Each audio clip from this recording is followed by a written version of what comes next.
Imagine you ask an AI agent to do a big task. For example, a full code audit. You'll ask it to analyze the entire code base, check for security issues, find duplicate code, suggest refactoring, all that stuff. But one agent doing all of that can get rather messy. But what if the main agent could spawn smaller, specialized agents with their own context windows, which can run in parallel? Well, it can. Let's find out how. We're going to use VS Code as an example, but many other IDEs also have subagents. So let's see exactly how it works. I asked the main agent to do these tasks, basically a full code audit. And as we can see, it's using 4 separate sub-agents to do these tasks. All of them are working at the same time. They have their own context window. We can even look at it if we open it. And after the sub-agents are done with their task, they will give the results back to the main agent without reporting the context, which will keep the main context window clean. So using sub-agents is really good for big tasks that have lots of detail to them and that will not clutter the context window. Also, they're really good for exploring multiple solutions. For example, if you want to check out a few different approaches, you don't know which one to pick, you just run several sub-agents, which will do it for you. Sub-agents are usually invoked by the main agent, but sometimes when you are sure you want to use sub-agents and the main agent may not realize that, it's good to use run subagents. But what if you want to run a custom subagent? Well, that's possible as well. And not only can you make subagents which will do one specific task, but also you can make orchestrators, the ones which will use the other subagents to complete a task. Let's review the structure. For the main coordinator agent, it needs to have a name. Then in the tools section, we list the tools that it can use, basically what it's allowed to do in our workspace.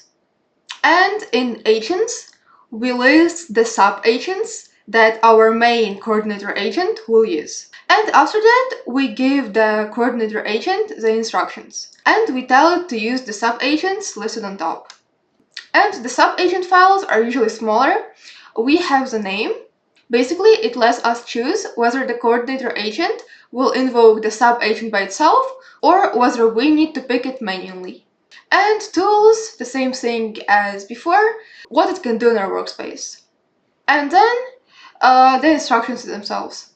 So let's create our own orchestrator agent and a few sub-agents that we'll use.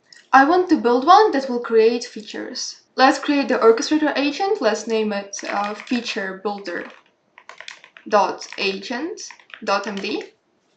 And of course, we don't have to write out the agents ourselves. We can use other agents to make them. Here's what I have for my main feature builder orchestrator agent. So a list of tools it can use, a list of sub-agents that we'll use, but I have not created this yet, so that's why they're underscored. And basically some information for the main agent to know what it's going to do and what the workflow is going to look like. And now I'm going to ask the AI to build the sub-agents. Here I listed what sub-agents it should build, then some specs, requirements, and let's go.